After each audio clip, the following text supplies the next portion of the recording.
El Ministerio de la Enseñanza y la Evangelización, Jesús Soberano Señor, presenta Palabra de Iluminación con el Maestro de las Sagradas Escrituras, Dr. José Briceño. Quédate con nosotros para que recibas las bendiciones que el Dios Eterno ha plasmado para ti en su palabra. Esto es Palabra de Iluminación. Bendiciones. De nuevo el Maestro José Briceño transmitiendo verdades del reino, la verdad verdadera, la verdad absoluta que está plasmada en el texto sagrado. Verdades que tienen que ver, muchas de ellas, con el pensamiento de Dios, otras con el pensamiento de las tinieblas, cómo piensa Satanás, los demonios, los súbditos que representan a Satanás, de hombres que la Biblia enseña que trabajaron directamente con el ocultismo y que representaban a Satanás. El pensamiento de hombres que está plasmado en el texto sagrado, de la forma como ellos pensaron, pero que necesariamente no es así. Solo que está escrito por inspiración, pero se equivocaron en lo que dijeron.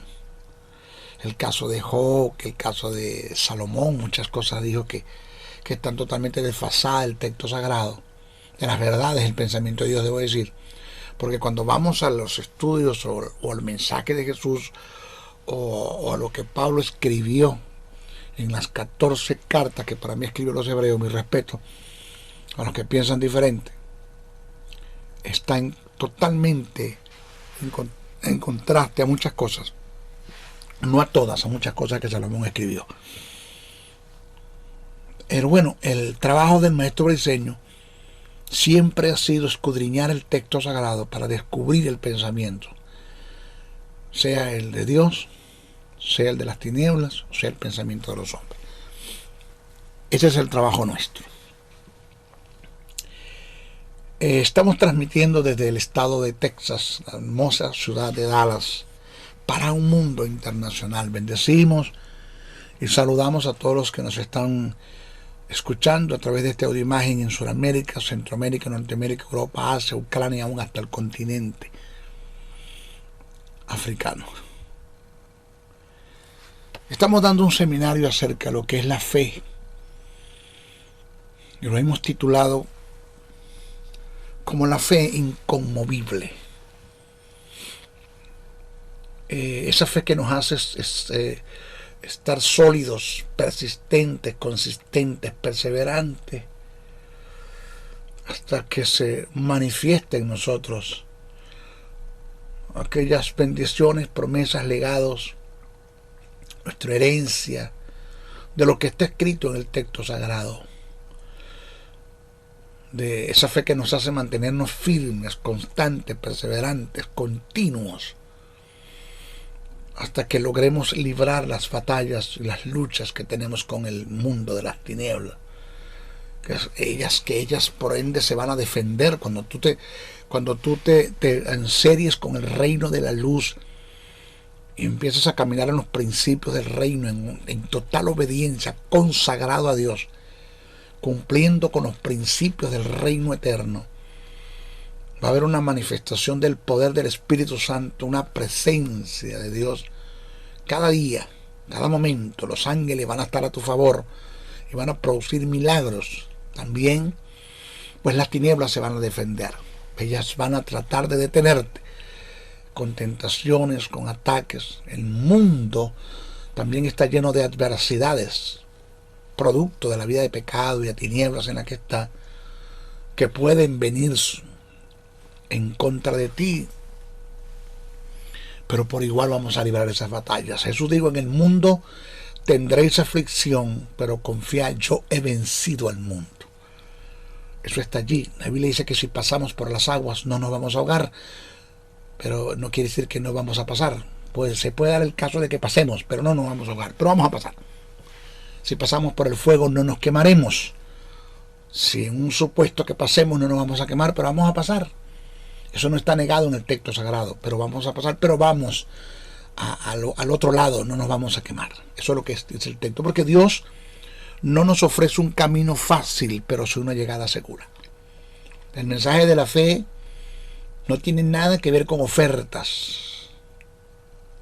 El mensaje de la fe tiene sus demandas, sus principios a cumplir.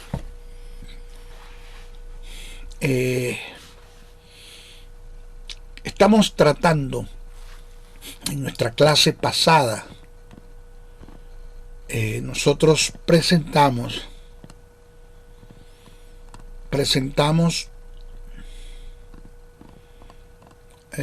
algunas características que están implícitas y que son parte de la fe.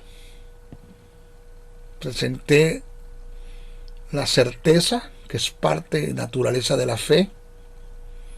Cuando dice el texto después la fe, la certeza, expliqué bien ese término del griego certeza, del griego pleroforia. Lo expliqué muy bien. Expliqué lo que es upostasis. Lo expliqué muy bien. Quedó muy bien explicado. Porque dice, es pues la fe, la certeza. Esto lo expliqué, de lo que se espera, la convicción. Ese término convicción nos toca ahora explicarlo. Que esto es parte de la fe, eso está intrínseco en la fe. La convicción de lo que no se ve, porque por ello alcanzar un buen testimonio. Ese término testimonio también lo vamos a explicar ahora. Es importante que podamos tener un conocimiento preciso y conciso de lo que es la fe para no entrar en acuerdo mental, en cibernética, en yoga, en ciencia cristiana, en positivismo. Y esa basura que viene siendo como un pseudismo de la fe que se ha metido dentro del seno de la iglesia y que por eso no hay respuesta, no hay presencia, no hay gloria, no hay nada, porque es que Dios no va a responder a esa basura. Dios responde a lo que es fe. Explicamos lo que es certeza. Nos toca ahora hablar y explicar acerca de lo que es convicción. Vamos a ver eso que forma parte de la naturaleza de la fe. Después la fe, la certeza de lo que se espera, la convicción de lo que no se ve. Vamos a ver la fe como convicción. Presten muchísima atención, porque esto es un seminario de la fe que de tanta falta hace, de suma importancia, porque de esto depende del que nosotros podamos depositar nuestra fe en lo que Dios ha dicho, en lo que Dios ha decretado, en lo que Dios es por naturaleza. Porque Dios es mi sanador, Jehová Rafa. Eso es lo que Él es. Eso es parte de su naturaleza. Eso es un nombre redentivo. Jehová Rafa, mi sanador. Pero además de eso está escrito, establecido, lo decretó en el texto sagrado que por sus heridas yo fui sanado. Entonces yo debo depositar mi fe en lo que Él es, en lo que Él ha dicho y en lo que Él ha hecho. Ya Dios es mi sanador. Él lo dijo y lo decretó. Está escrito en Isaías 53. Y ya lo llevó a cabo en la cruz del Calvario a través de la Vía Crucis de su Hijo. El plan de salvación en el nacimiento, vida, muerte y resurrección de Jesús. Ya esto quedó consumado, es un hecho consumado. Por eso es que cuando yo enseño lo que es sanidad en Cristo, yo siempre lo he dicho y lo afirmo bíblicamente, porque el texto sagrado lo dice, no porque yo quiera, porque es mi obstinación, no. El texto sagrado lo dice, que Dios en este tiempo no está sanando a nadie. Posicionalmente, oigo, en lo posicional Dios no está sanando a nadie. Ya Él nos sanó hace 2000 años en la cruz del Calvario.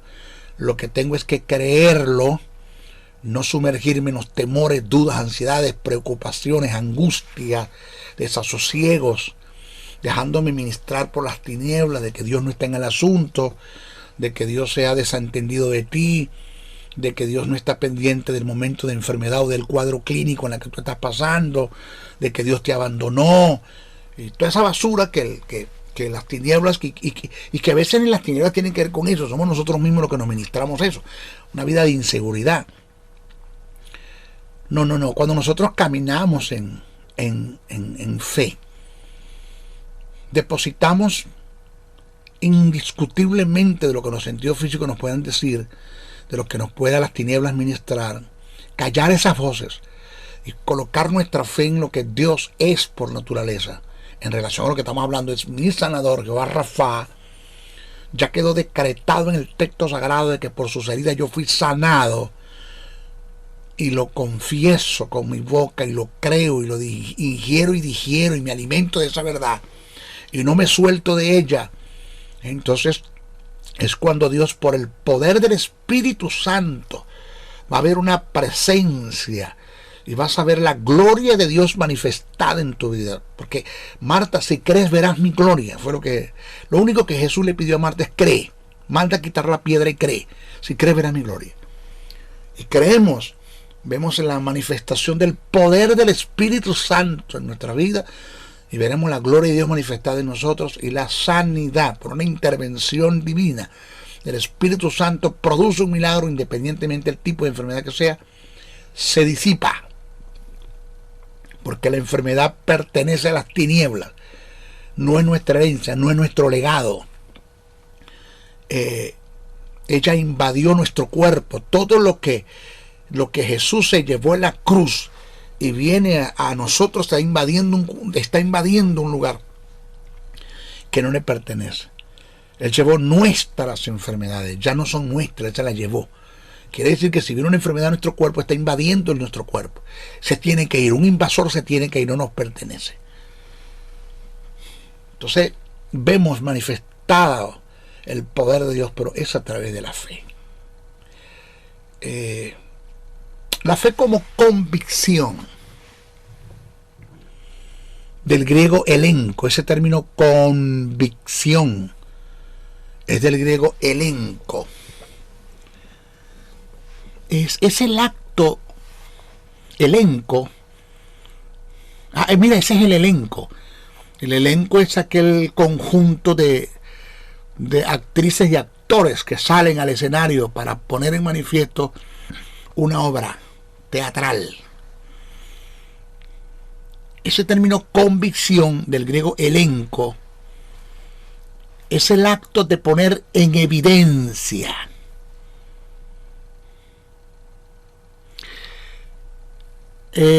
Lo que siempre ha existido. Eso es elenco. Es el acto de poner en evidencia lo que siempre ha existido. Manifestar lo que siempre ha existido. Pero que no estaba visible ante el mundo físico. Oído, no estaba visible ante el mundo físico. Todo lo que usted físicamente ve es producto de lo que en el mundo espiritual ya es un hecho. Ya eso está consumado y decretado. Eso tiene usted que entenderlo. Tiene usted que entenderlo y estar persuadido en el espíritu de esa verdad. Entonces, ese término elenco es el acto de poner en evidencia lo que siempre ha existido. O sea, manifestar lo que siempre ha estado en el mundo espiritual, pero que no estaba visible ante el mundo físico. Lo que le decía ahora, posicionalmente por la herida de Cristo yo fui sanado. Eso está en el mundo espiritual, ya está decretado, pero es a través de la fe que se hace manifiesto, se pone en evidencia, es a través de la fe en el mundo físico. Indica que la fe en su convicción, es lo que pone en evidencia lo que no se ve. Oído, no dice lo que no existe, dice lo que no se ve. dice lo que no se ve, no dice lo que no existe. Ahora, oído, no se ve en el mundo físico, no se ve en el mundo físico. A veces no se siente, no se percibe. Los sentidos, las circunstancias te dicen lo contrario. Pero en el mundo espiritual ya está decretado. Es un hecho. Ya existe. El pasaje dice: la fe es la convicción de lo que no se ve. Ahora, présteme atención, présteme atención. No es fácil lo que te estoy enseñando. No es fácil. El camino de la fe es un terreno donde se libran los más grandes conflictos, las más grandes batallas, las más grandes luchas. Donde tienes a tu enemigo, a las tinieblas, las circunstancias, a un mundo que está caminando y guiándose y dirigiéndose en contra de los principios del reino eterno. Tienes como enemigo tus propios sentidos, que han recibido información de lo que un mundo le dice. No es fácil. Yo no te estoy enseñando un seminario como para que soples y hagas botella.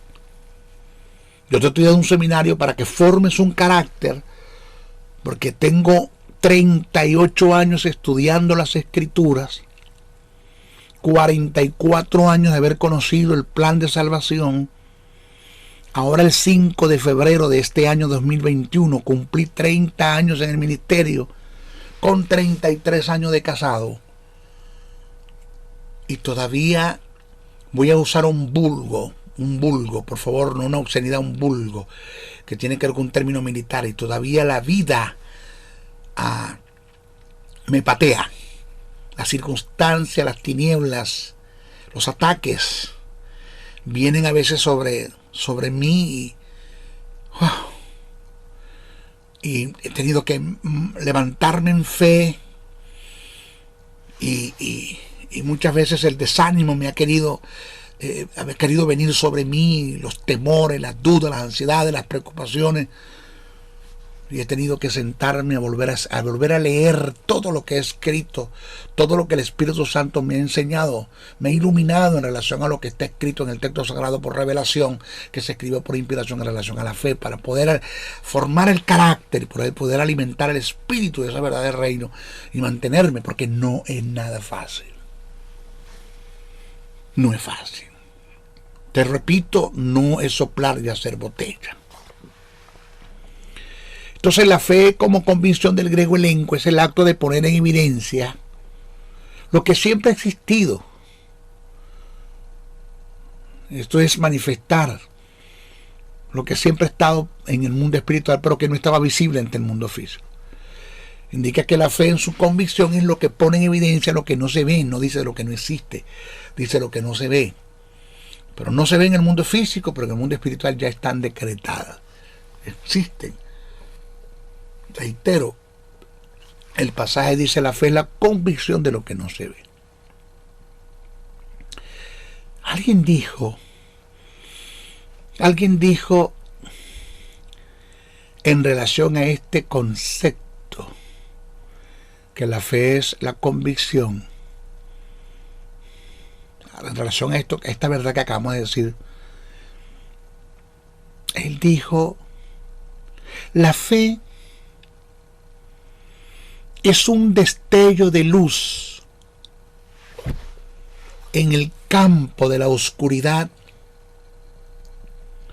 que nos da la fuerza necesaria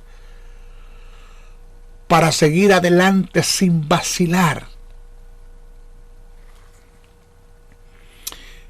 La fe es como un faro que alumbra en la oscuridad de un mar lleno de tinieblas, sin visibilidad alguna,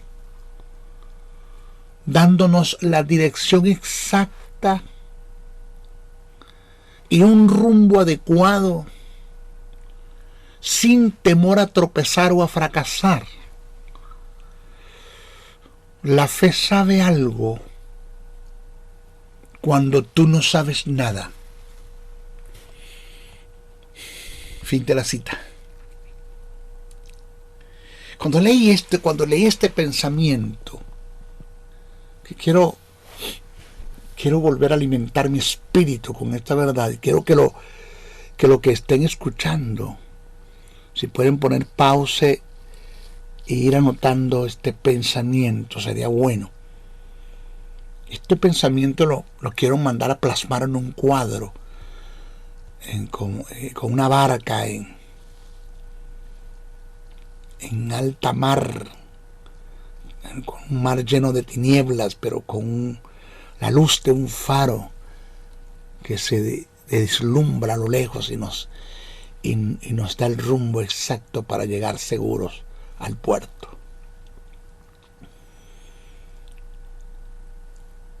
Cito, dice: la fe es un destello de luz en el campo de la oscuridad que nos da la fuerza necesaria para seguir adelante sin vacilar. La fe es como un faro que alumbra en la oscuridad de un mar lleno de tinieblas, sin visibilidad alguna, dándonos la dirección exacta y un rumbo adecuado, sin temor a tropezar o a fracasar. La fe sabe algo cuando tú no sabes nada. La fe no es ciega. Hay que tener una fe ciega, no, la fe tiene una mirada, puesto los ojos en Jesús, que es el autor y el consumador de la fe, puesto los ojos en la palabra, en el verbo, en lo que está escrito, en sus promesas, en sus bendiciones, en su obra, en su sacrificio, en su vía crucis, en su dolor, en su redención, en su remisión, en su propiciación, en su regeneración, en todo lo que Él hizo, todo lo que se dio, vamos a colocar nuestros ojos en Él. Él es el protagonista, Él es el autor y consumador de la fe, principal de todo es Él, toda la gloria se la lleva es Él, Jesús.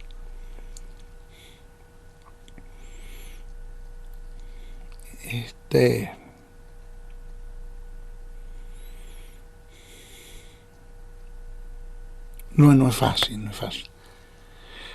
Mire, vamos ahora a ver la fe como testimonio. Dice después la fe, la certeza, ya estudiamos certeza, lo que se espera, la convicción, ya estudiamos convicción de lo que no se ve, porque por la fe dice que habla, el término testimonio aparece en el pasaje. Lo dice bien presentado. Dice: porque por ella alcanzaron buen testimonio los antiguos. Y nos testifican que esto es una verdad. La fe como testimonio, el término testimonio que aparece en el pasaje del griego martus,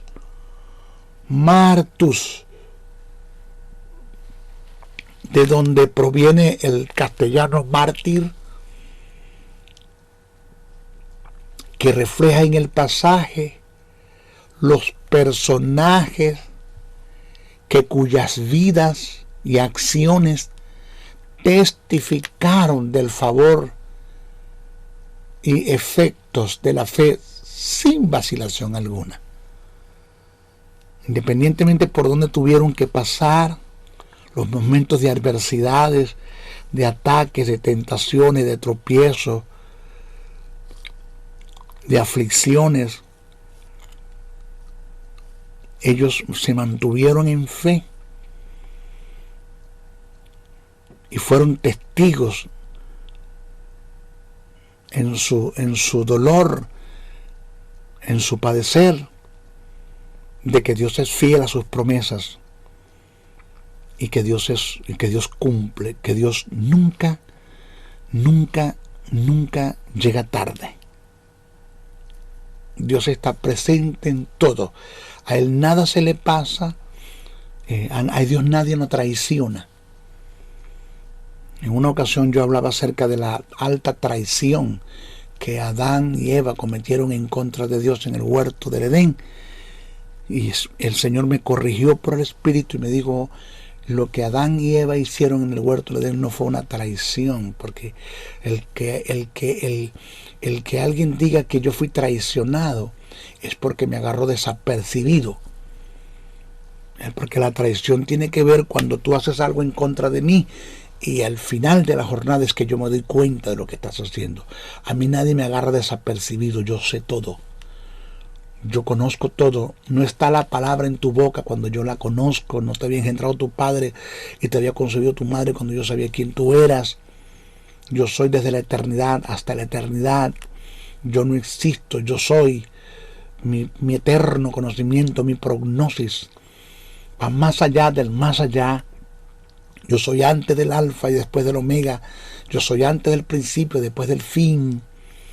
Tu futuro es mi pasado, porque ya yo fui a tu futuro.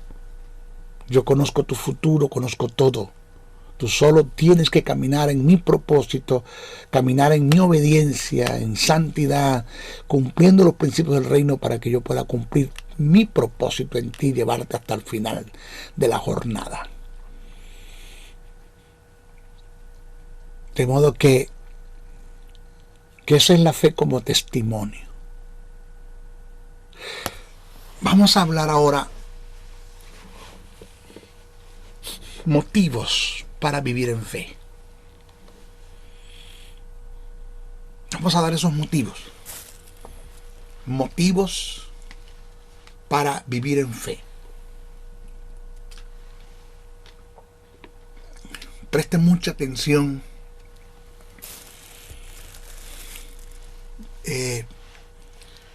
Yo no quiero que usted escuche este seminario como una predicación más. Por favor, forme su carácter con estas verdades. Porque yo no tengo usted que decírselo. Usted lo sabe, que en el reino no hay vagos ni delincuentes. Ese no es el objetivo de Dios. Dios no llamó a nadie a su reino a la vagancia y a la delincuencia. Hay quienes lo están haciendo y que aún estando en el reino y teniendo justicia y teniendo vida y teniendo el Espíritu y siendo justificados y siendo regenerados por Dios y siendo hijos de Dios, todavía están participando de las tinieblas. En vez de ser un embajador de Dios, de Cristo y del Espíritu en el mundo, son unos espías del diablo dentro de la iglesia. Ellos le darán cuenta a Dios, pero Dios nos apartó de las tinieblas a la luz. Nada hacemos en las tinieblas. Nos consagró, nos apartó. Somos luz del mundo, por lo menos es lo que dice la Biblia, que deberíamos ser luz del mundo, sal de la tierra. Y Dios quiere cumplir un propósito en nosotros. Nadie en la iglesia nace con propósito. Usted nace para un propósito. Que una vez que usted descubra para qué Dios lo quiere, entonces tenemos en la iglesia gente con propósito. Pero usted tiene que descubrir el para qué Dios lo quiere. ¿Para qué usted está aquí dentro del seno de la iglesia? ¿Cuál es el propósito de Dios en su vida? Porque Dios no quiere delincuentes ni vagos dentro de su reino. Dios a usted lo escogió. Me toca ahora en mi intimidad, en mi comunión, más que comunión e intimidad, meterme con el Señor, apartarme en lo secreto entregar mi vida a Él 24 horas al día, que mi mente no esté pensando en pecado, en nada, que mi mente esté libre, totalmente libre de cualquier tipo de pecado, que más adelante voy a hablar de eso, porque la fe y la santidad van de la mano. Usted no puede vivir una vida en fe si no es en santidad, y usted no puede vivir una vida en santidad si no lo hace por fe.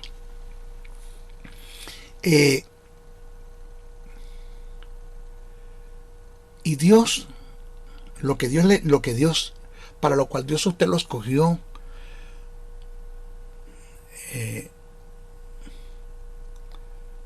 eso que Dios a usted le llamó a hacer y le mandó a hacer va a afectar las tinieblas. Usted va a necesitar de la fe, conocer todo lo que tenga que ver con fe, porque usted no va a llegar lejos. Si no es por fe, jamás Dios podrá lograr el objetivo o alcanzar su propósito a través de usted. Porque usted necesita, oído, la intervención, la manifestación del poder del Espíritu Santo que mora en usted. Usted necesita la manifestación y la intervención del Espíritu Santo manifestando su poder para disipar las tinieblas, destruir las obras del diablo, acabar con las obras del diablo. Pero es el Espíritu Santo el que lo va a hacer. Usted no va a poder. Usted sin el Espíritu Santo no puede con el diablo. Óigame, usted solo no puede con el diablo. Usted necesita la intervención del poder del Espíritu Santo manifestado en usted, para que a través de esa intervención del Espíritu, que se va a dar es por la fe que usted deposita en una palabra que Dios le dio, en un mandamiento que Dios le dio, una promesa que Dios le dio, en un legado que Dios le dio, en una palabra específica y determinante que Dios le dio. En la fe que usted deposita en esa palabra es que el poder del Espíritu Santo se va a manifestar. La intervención de los ángeles a favor de usted van a venir. Cuando Dios amerite enviar ángeles, es por fe. Usted solo como ser humano no puede con el diablo. Usted no va a poder con las tinieblas. Nunca.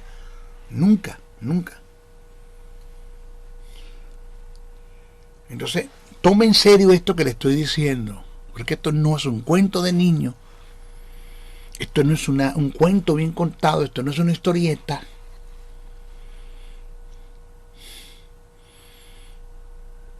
Usted siéntase privilegiado de que Dios lo llamó a su reino eterno y tiene un propósito que cumplir y desarrollar en usted. No pierda su tiempo en tinieblas, en pecado. No pierda su tiempo en nada de lo que tenga que ver con el diablo, con los demonios. No pierda su tiempo. Usted salió de allí, Dios lo sacó de allí, lo trasladó de las tinieblas a su reino, para que fuésemos un pueblo escogido, nación santa, real sacerdocio, para manifestar las virtudes de aquel que nos llamó de las tinieblas a la luz. Eso es lo que dice el texto sagrado. Tome en serio esto que le estoy diciendo. No pierda su tiempo. Motivos para vivir en fe son muchos. Comienzo con el primero. Es un llamado de Dios. Oigas esto, es un llamado de Dios. El primer llamado que Dios nos hace a nosotros como seres humanos es el llamado a la salvación. Estamos ya en ese llamado. Gracias a Dios que nos hizo copartícipe de ese llamado. Gracias a Dios que nos tomó que atendimos ese llamado. Que Él por su Espíritu Santo logró convencernos del estado de pecado en el que estábamos y atendimos ese llamado y ya formamos parte de Él. Ya estamos dentro del equipo. Ya somos hijos de Dios. Esto no se va a perder. Somos hijos de Dios. Estamos acá. El segundo llamado que Dios nos hace a nosotros, preste muchísima atención, es el llamado a la santidad. El llamado a la santidad. el llamado a la santidad es tan serio. El llamado a la santidad es tan serio que la única virtud que está elevada a la 3 y que le pertenece a Dios es la santidad. Usted nunca va a conseguir yo soy omnipresente, omnipresente, omnipresente, omnipotente, omnipotente, omnipotente, omnisciente, omnisciente, omnisciente. Pero cuando se tiene que ver con la santidad, es elevada a la 3. Yo soy santo, santo, santo. Reitero, el primer llamado que Dios nos hace es el llamado a la salvación. El segundo es el llamado a la santidad. Pero el tercero,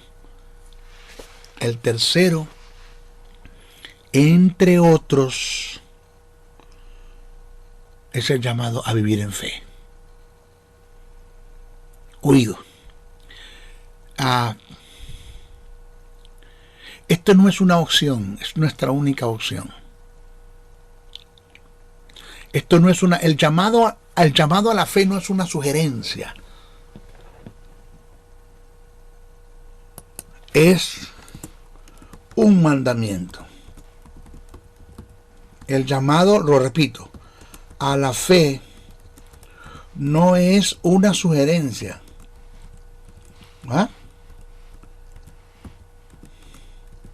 Es un mandamiento.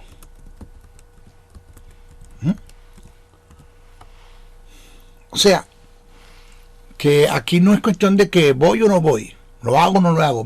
Aquí no es cuestión de que Jehová, déjame pensarlo, déjame meditarlo, déjame ver si me conviene o no. No, porque es que el llamado a la fe no es una sugerencia. Repito, es un mandamiento. Punto. Así.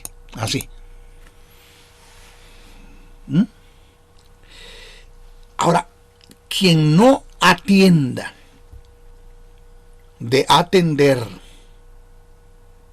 y quien no entienda de entender estos llamados no califica para otro tipo de llamado. Si usted no atiende el llamado de atender, si usted no atiende y entiende el llamado a la fe, como atiende y entiende el llamado a la santidad, usted no opta para otro tipo de llamado. No opta. Dios tiene que hacernos entender que el llamado a la santidad y el llamado a la fe es serio. Es tan serio que vuelvo a repetir que no es una sugerencia, es un mandamiento. Es un llamamiento. Pero que no lo veas como sugerencia, sino como un mandamiento. Esto no es cuestión, déjame pensarlo, déjame ver. Sí o sí. En la carta a los Hebreos está registrado el vivir en fe como un llamado en forma imperativa, no impositiva, porque Dios no te impone nada, Dios te expone, tú lo tomas o lo dejas. Sí, eso es cuestión tuya.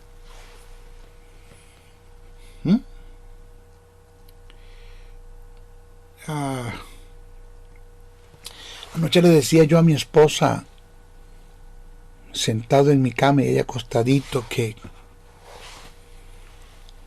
cuando Dios llama a una persona al ministerio, señores, en tremendo lío lo ha metido. Sí, porque el llamado a un ministerio, sea apóstol, profeta, evangelista, pastor o maestro, para caminar en él, no es fácil, no es nada fácil. No es nada fácil. Me siento honrado y privilegiado. Y no me arrepiento de que Dios me haya llamado.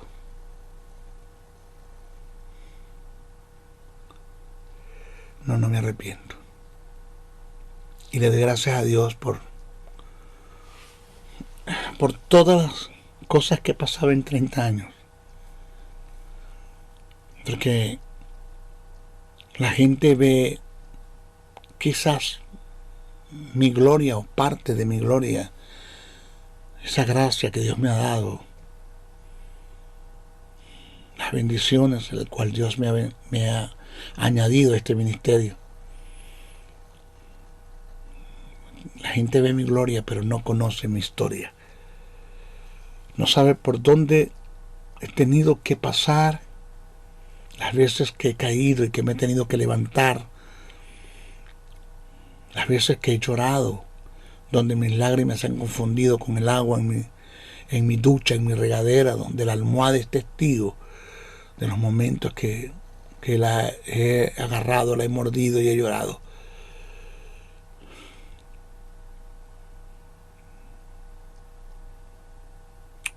No es nada fácil. Por eso yo no predico un evangelio de oferta. Estoy totalmente en contra del evangelio de la prosperidad, mas sí creo que Dios prospera. Pero que la prosperidad de Dios no viene de la noche a la mañana. Hay batallas que librar, luchas que librar, conflictos que librar.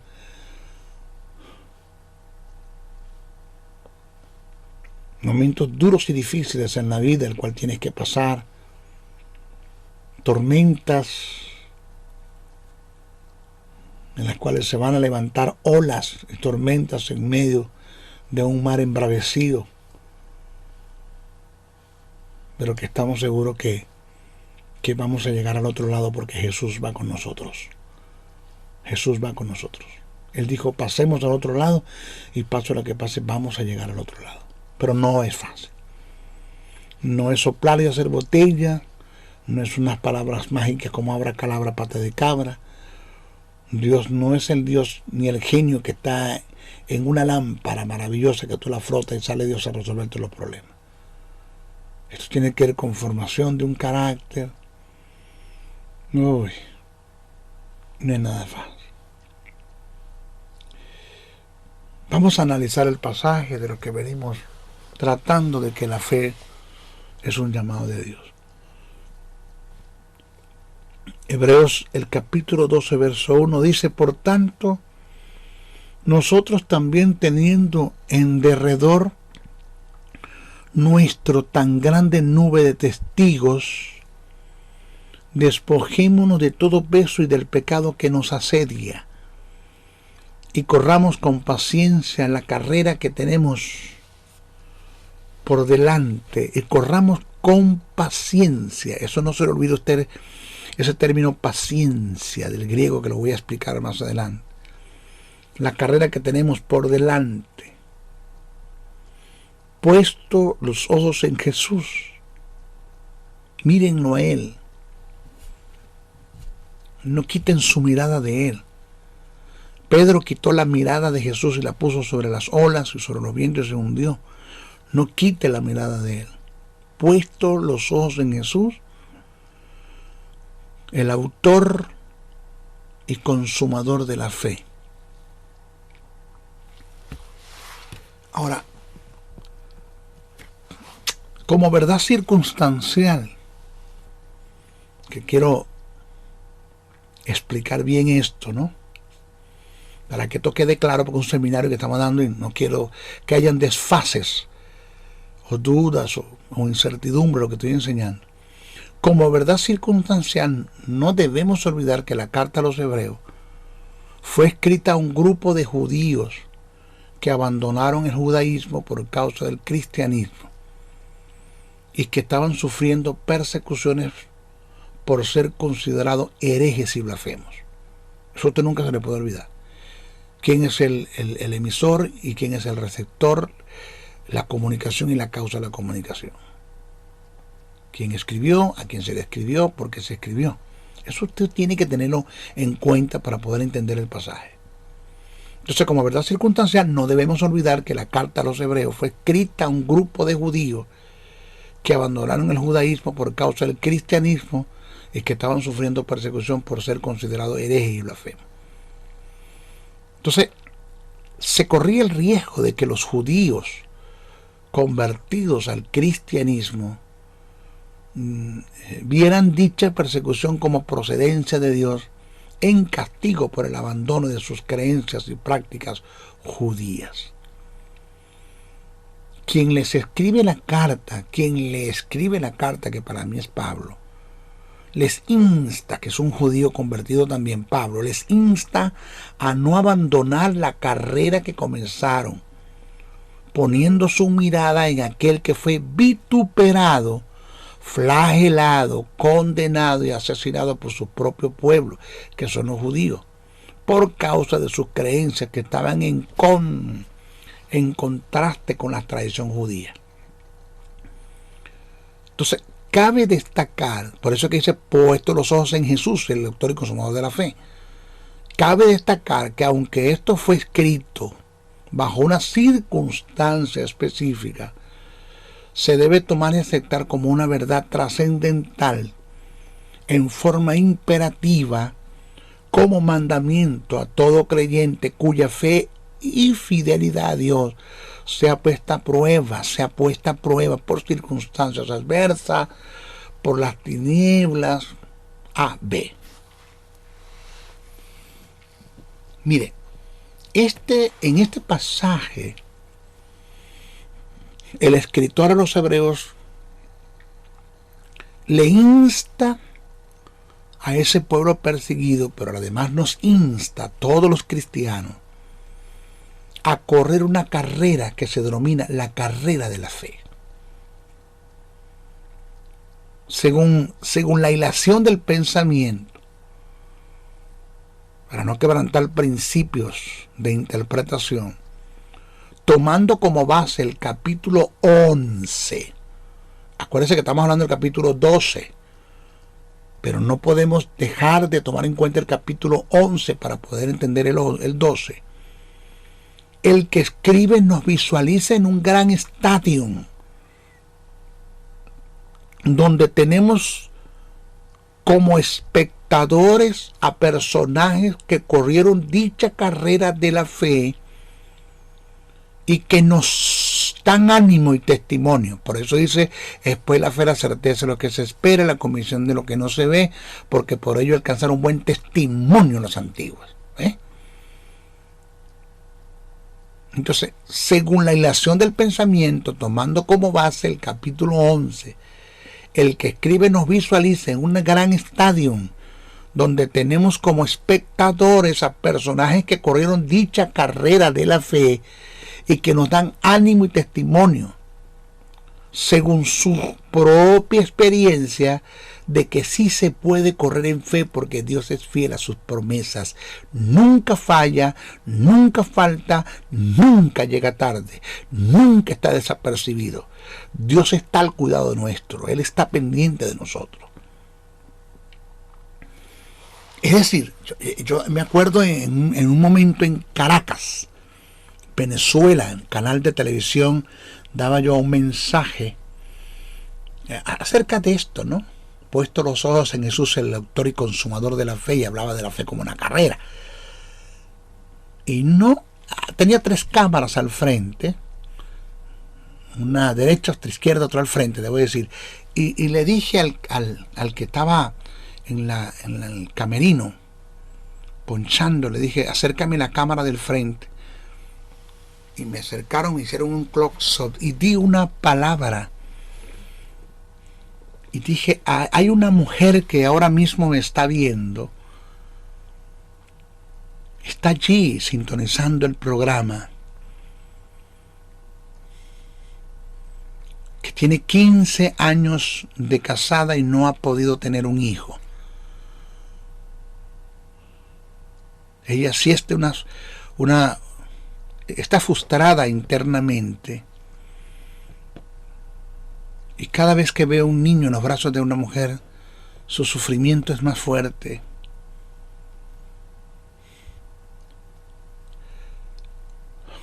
Desea tener un hijo, no ha podido. Usted que me está viendo, le dije así, le toca correr la carrera de la fe. Esa carrera que corrió Sara. vaya al gran escenario de la fe, a ese gran estadio, y láncese a correr la carrera. Y mire a su derecha como espectador. Tienes una Sara que te está aplaudiendo y te está diciendo: corre, porque yo pude tener hijos. Aún fuera del tiempo, en mi vejez, Dios me dio una palabra, y aunque yo dudé de ella, al final creí y se hizo un resultado. Corre, porque tienes a Sara, le decía yo a esa mujer, tienes a Sara en las gradas, no viendo a ver cómo te va, sino dándote ánimo a que corras, porque sabe que te va a ir bien, porque Dios cumple sus promesas. Corre la carrera. Esa es la grande nube de testigos de la que habla el capítulo 12, que son los espectadores nombrados en el capítulo 11, que te están dando ánimo y te están diciendo: corre y no quites tu mirada de la promesa y la bendición y el legado y tu herencia que Dios te dio, porque Dios cumple sus promesas, Dios no falla. Corre. 2, 3, no sé cuántos meses después, para no mentir, esta mujer en un servicio un domingo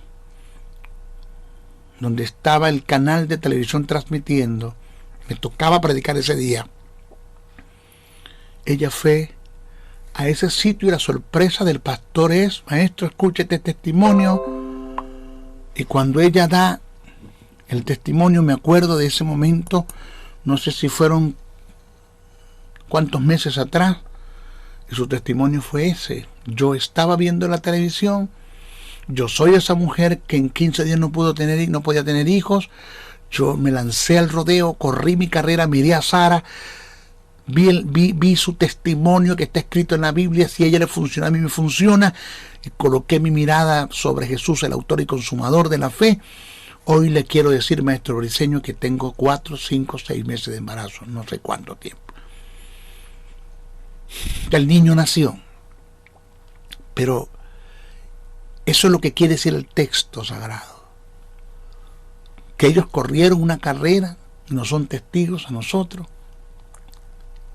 Y nos están aplaudiendo diciendo: corramos, porque sí funciona. Ahora, hay quienes enseñan que esta grande nube de testigos que nombra el capítulo 12 son el mundo que nos rodea. Otros alegan que son los ángeles, negando que son los personajes nombrados en el capítulo 11, alegando que los muertos no pueden ser testigos. Bueno, esta posición es totalmente desvirtuada, errada, fuera del contexto bíblico, por razones que voy a presentar a continuación. El término "por tanto", que aparece en el comienzo del capítulo, se conoce gramaticalmente como una preposición que indica una continuidad de lo que se venía diciendo. Es un "por consiguiente". El afirmar que la nube de testigos que se nombra en el capítulo es el mundo que nos rodea, o los ángeles, quebranta el principio de interpretación denominado la hilación del pensamiento, ya que en el pasaje anterior no se hace mención del mundo ni de los ángeles. Ahora, no debemos olvidar que quien escribe está presentando a los testigos como una figura retórica denominada apóstrofe, que es cuando se le dan cualidades humanas a personas que no están presentes y que incluso ya han fallecido.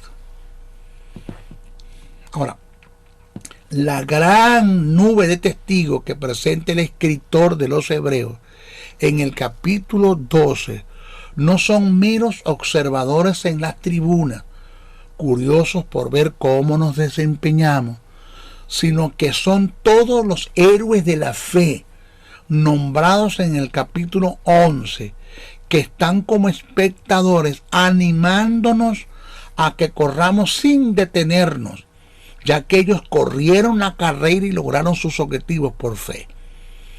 Son aquellos cuyas vidas y acciones dieron testimonio del valor y efecto de la fe, y que cuya fe queda registrada en las Escrituras. El término testigos que utiliza el escritor para hacer referencia a dichos testigos del griego mártires, que indica uno que da testimonio mediante su muerte. Denota a uno que puede certificar aquello que ha sido, que ha visto, oído y conoce. Es un grupo de valientes. Estos testigos, es un grupo de valientes que estuvieron dispuestos a entregar la vida para dar testimonio de su fe en el principio del reino eterno. Entonces cabe destacar que el pasaje dice que conforme a la fe murieron todos estos sin haber recibido lo prometido, sin mirarlos de lejos.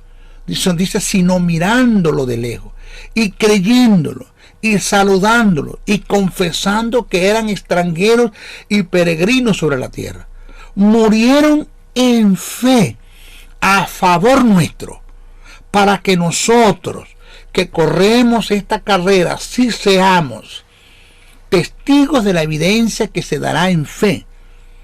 Señores, estos testigos son héroes de la fe que nos instan a correr y no desmayar en medio de las situaciones adversas, de los ataques de las tinieblas, de las pruebas y las tentaciones, porque la meta que es Cristo no nos defraudará ni nos fallará, cumpliendo a cabalidad sus bendiciones y sus promesas, las cuales están registradas en su palabra y que las miramos como con el cristal de la fe. Señores, debemos tener en claro que correr la carrera de la fe no es una opción, sino que es nuestra única opción. Vivir en fe es absoluto para poder ver la gloria y la presencia de Dios manifestada en nuestra vida. Jesús dijo a Marta: si crees verás mi gloria. Eso está en Juan 11:40. Y en la carta a los Hebreos se describe este principio. Hebreos 11:6. Pero sin fe es imposible agradar a Dios, porque es necesario que el que se acerque a Dios crea que le hay y que es galardonador de los que le buscan en fe. Vivir una vida en temores, dudas, ansiedades es como vivir en las pasiones de la carne. Así es un denominador común. Pablo dice que los que viven conforme a la carne no pueden agradar a Dios. Romanos 8:8. Y el escritor a los Hebreos dice que sin fe es imposible agradar a Dios. Hebreos 11:6. O sea que tanto el carnal como el incrédulo tienen un denominador común, que ninguno de los dos pueden agradar a Dios. Es tan letal y nocivo para la vida espiritual vivir en las pasiones pecaminosas como el vivir sin fe y dejarse arrastrar por los temores, dudas y ansiedades. Es como estar en el desagrado de Dios. Estar en el desagrado de Dios es caminar en desgracia, es estar fuera del favor de Dios, es vivir de migajas, es caminar en las misericordias de Dios. Nosotros como hijos de Dios fuimos llamados a caminar y a gozar de la abundancia de Dios, y eso solo es posible, es a través de la fe. Nosotros no somos llamados a comer de las migajas de las mesas, nosotros somos llamados a sentarnos en la mesa con el rey a comer. Lo que hizo David con Mefiboset.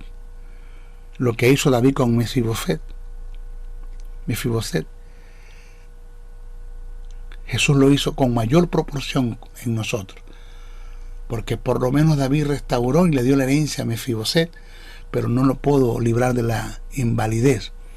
El Hijo de Dios no solamente le dio salvación y regeneró al hombre en el espíritu, sino que sanó a muchos que se consiguió en el camino y sigue sanando en este tiempo, sigue sanando, porque nuestro Jesús que está a la diestra del Padre sigue siendo nuestro sanador.